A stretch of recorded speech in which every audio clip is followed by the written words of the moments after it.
Hi అందరికీ. ఇది వృద్ధాశ్రమం అండి. మన శివపరమాత్మ జ్ఞానయోగి మందిరానికి కొంచెం దూరంలోనే ఉంది ఇది. ఇక్కడికైతే టోలీ అంటే ప్రసాదం చేసాము. అక్కడ ఇచ్చిరమ్మని అక్కయ్య పంపించారు. నేను శ్రీదేవి అక్కయ్య ఇద్దరం వెళ్ళామండి. ఇక్కడికి రావాలని అనుకుంటున్నాను, కానీ ఈరోజైతే అనుకోకుండా వచ్చాను. ఈ ఆశ్రమం అంతా ఇలా ఉందండి. నేనైతే ఇదే ఫస్ట్ టైం ఇక్కడికి రావడం. ఇక్కడ లోపల స్టాఫ్ అందరికీ ఒక ట్రైనింగ్ లాగా జరుగుతుందండి. ఎమర్జెన్సీ హెల్త్ ఇష్యూ వచ్చినప్పుడు ఎలా కేర్ తీసుకోవాలి, హార్ట్ స్ట్రోక్స్ వచ్చినప్పుడు ఏం చేయాలి వెంటనే, అలా అంతా కూడా ట్రైనింగ్ లాగా జరుగుతుంది ఇక్కడ. స్టాఫ్ అందరూ కూడా ఇక్కడ కూర్చున్నారండి. ఇక్కడైతే ఎక్స్ప్లెయిన్ చేస్తున్నారు.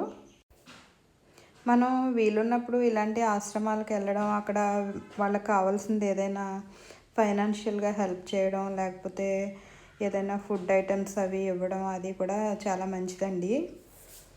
మనం ఎన్నో మన సొంత అవసరాలకి చాలా ఖర్చు పెట్టుకుంటాం కదా, అవి కొన్ని ఒక్కొక్కసారి ఇలాంటి ఆశ్రమాలకు కూడా కొంచెం స్పెండ్ చేయడం కూడా చాలా మంచిదండి. ఇక్కడైతే ఇలా అక్కడ ఒక అక్కయ్య ఉన్నారు, ఆవిడ పిలిచాము, వచ్చి తీసుకున్నారండి. స్వీటు చేసి ఇచ్చారు అక్కయ్య, బాబ్లీ అక్కయ్య. ఇలా పట్టుకొచ్చాము. ఇలా మనకి దగ్గరలో ఉన్న ఆశ్రమాలకి వెళ్ళి అక్కడ ఏదన్నా మనకి తోచినంత మనకున్న దాంట్లో హెల్ప్ చేయడం చాలా మంచిది.